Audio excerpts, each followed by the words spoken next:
በእስልምና አስተምህሮ እጅግ ጸያፍና ውግዝ ከሆነው በትዳር ላይ ቅምጥ የመያዝ ተግባር ጥንቃቄ እንዲደረግ መልእክት ተላለፈ።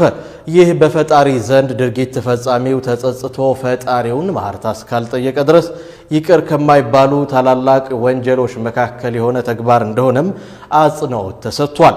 ሆኖም ግን ከቅርብ ጊዜ ወዲህ በርካታ ወገኖቻችን በዚህ ተግባር ላይ ናቸው።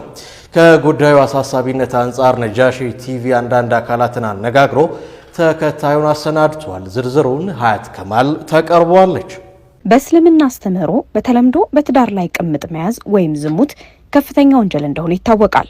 ቅምጥ ማለት ከተፈቀደ ወይም ሐላል ከሆነ ጋብቻ ላይ ባልተፈቀደና ሐላል ባልሆነ መንገድ ከተቃራኒ ጾታ ጋር ግንኙነት መኖር ነው።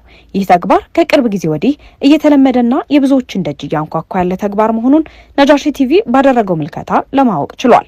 ይህ በእስልምና አስተምህሮ እጅግ በጣም ጸያፍና ውጉዝ የሆነ ተግባር ድርጊቱን ፈጻሚው ሰው ወደ ፈጣሪው ካልተመለሰና ምህረትን እስካልጠየቀ ድረስ ይቅር የማይባል ትልቅ ወንጀል ነው። ሆኖም ግን ከቅርብ ጊዜ ወዲህ በተለያዩ አካባቢዎች ይህ ድርጊት የተለመደ ሆኖ እየተበራከተም ይገኛል። ብዙዎች ትዳር መስርተው ከሚኖሩበት ቤት ራቅ ብለው የሚገኙ አንዳንድ አፓርትመንቶችና የጋራ መኖሪያ ቤቶች ለቅምጥ የተዘጋጁ በሚመስል ሁኔታ በርካቶችን እያስተናገዱ መሆኑም ተሰምቷል። ስለሆነም ነጃሺ ቲቪ ከጉዳዩ አሳሳቢነት አንጻር የተለያዩ አካላትን አነጋግሯል። ታላቁ ዓሊም ሼህ መሐመድ ሐሰን ፈድሉ በጉዳዩ ላይ ተከታዩ ማብራሪያ ሰጥተዋል። በዝሙት ቅምጥ የሚያረጉት ያ ሐራም ነው። ሁለተኛ ሚስት ብትኖረውም ባትኖረውም ያለ ኒካህ ሴትን መገናኘት ሐራም ነው።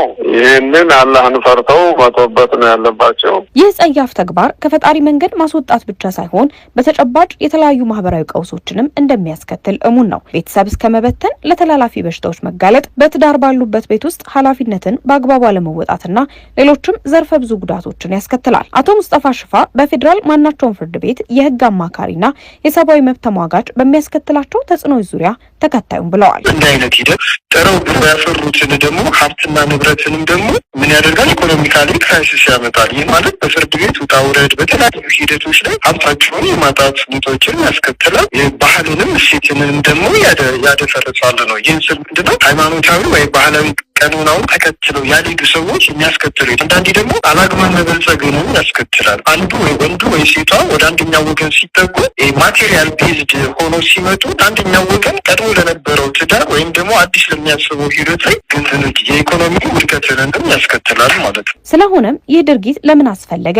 በትዳር ላይ ቅምጥ ለመያዝና ዝሙት ተብሎ ወደ ተገለጸው ተግባር ለመግባት በምክንያትነት የሚጠቀሱት ምንድናቸው? ህጉስ በትዳር ላይ ቅምጥ መያዝን እንዴት ያየዋል? ሲል ነጃሺ ቲቪ ለአቶ